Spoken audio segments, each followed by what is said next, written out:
It took 18 days more to engulf the Belgians and drive the Anglo-French army into the sea. The French and British armies had moved to the aid of the Belgians, but wars are not won by improvisations, and in their desire for neutrality, the Belgian and Dutch governments had failed to perfect joint defense with the Allies before the Nazis struck.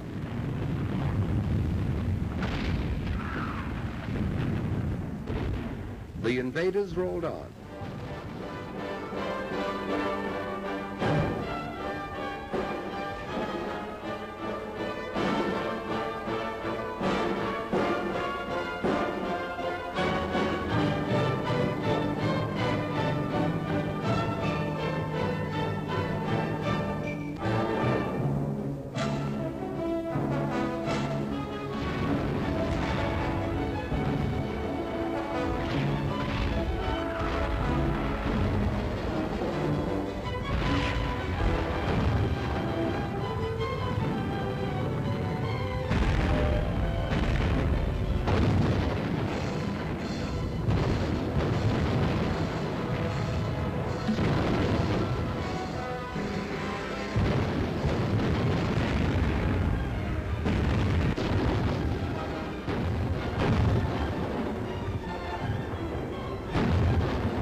This was the Belgian cathedral city of Louvain, scarred in the First World War and restored anew, and again it fell victim to the invaders. Again its inhabitants took to the roads to escape the pursuing fires.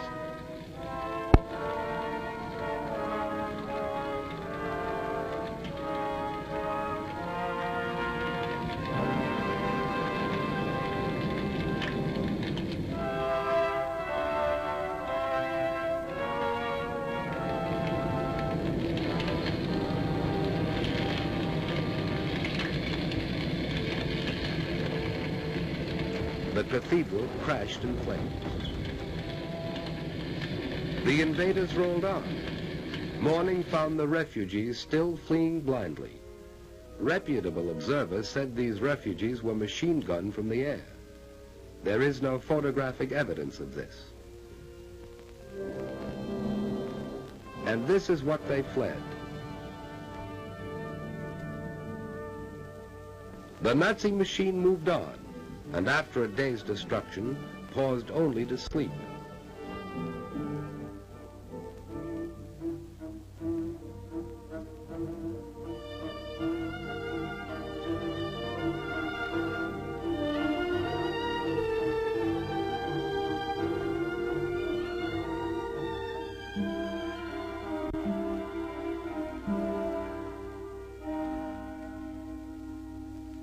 This was Antwerp, where the democracies had fired oil tanks as their armies retreated.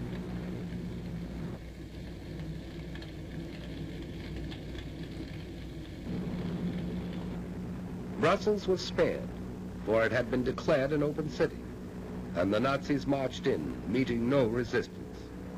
Belgium was doomed, and King Leopold capitulated.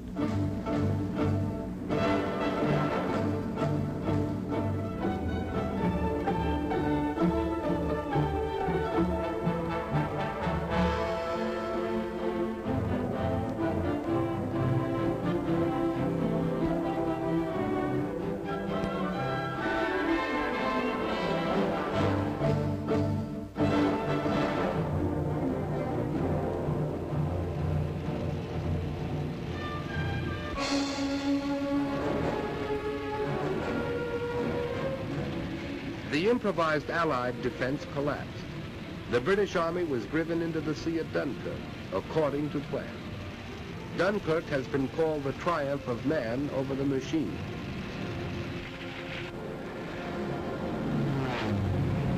To challenge the dive bombers, Spitfires rose from British bases and fought for the domination of the air over the desolate beach, while ground forces continued a stubborn rear guard action.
British ships, cruisers, destroyers, yachts, paddle boats, anything that could float, crossed the channel and evacuated some 350,000 British and French troops back to England.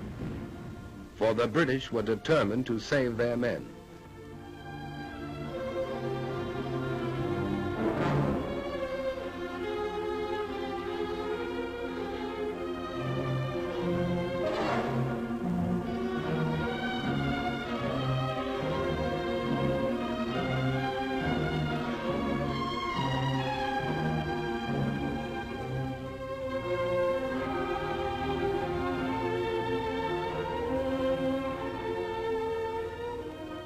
Here in the wreckage was the story of the epic evacuation.